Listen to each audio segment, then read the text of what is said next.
Well, good morning. Here it is. It's Wednesday. We've made it. We made it to Hump Day. It's the middle of the week, and of course today is August the 14th. And I truly hope you had a great Tuesday. I hope that you were able to navigate whatever opportunities came your way yesterday. Hope that you were able to get through whatever it is you were doing, and now here we are. We've made it to Wednesday morning, and we're halfway through this week. And anyway, I hope and pray this morning finds you feeling well, and finds you hopefully rested and ready to tackle the great opportunities that God has blessed us with here on this Wednesday morning. This morning, I want to share with you a devotional entitled "What We Fear the Most." We love sunshine, blue skies, and green pastures. But we cringe when we arrive at a valley that seems to loom endlessly before us. When we come to those times in our lives, when there are going to be difficulties, when there are going to be trials, when there are going to be hardships, we might say, well, hold on, wait a minute, I didn't sign up for this. I don't want hardships. I don't want conflicts.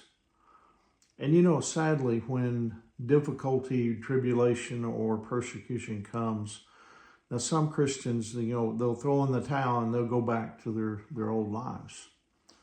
In the parable of the sower, Jesus, he described these people, as being like, seed scattered on rock-infested ground.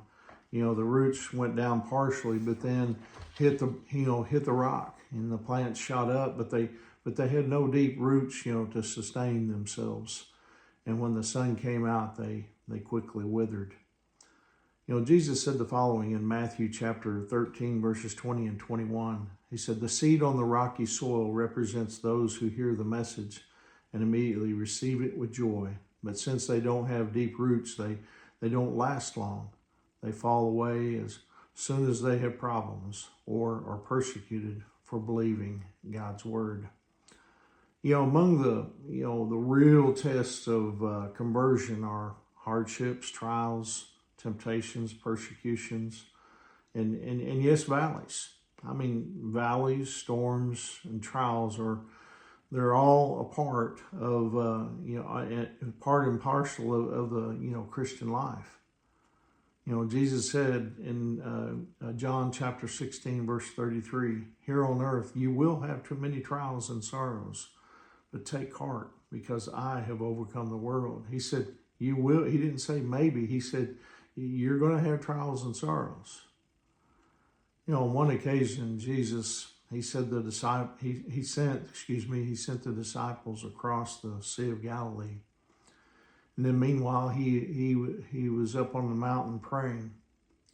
But as they journeyed across this huge freshwater lake, a horrendous storm whipped up.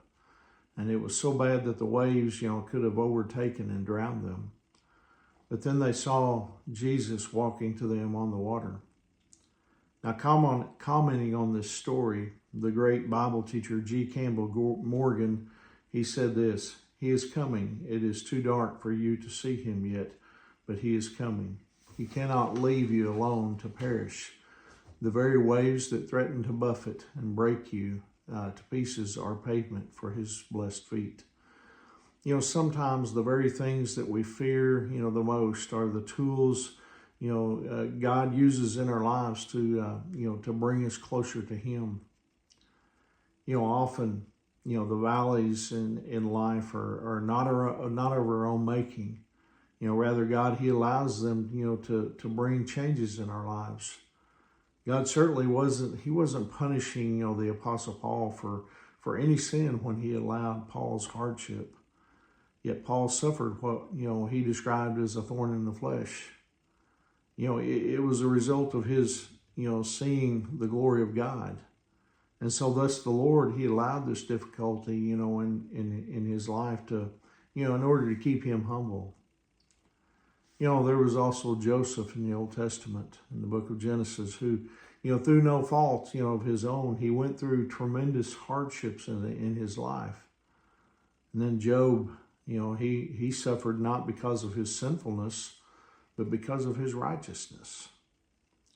Now, sometimes we experience hardships not because we have, brought them on ourselves, but because God is doing a work in our lives. And God is always molding us, making us, into the person that he eventually wants us to be.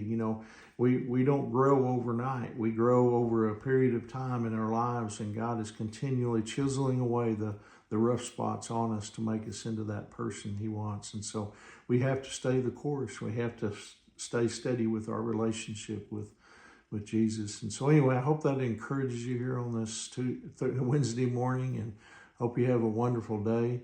And remember, Angie and I, we love you guys, and we're praying for you. And Lord willing, I'll see you tomorrow morning. God bless you.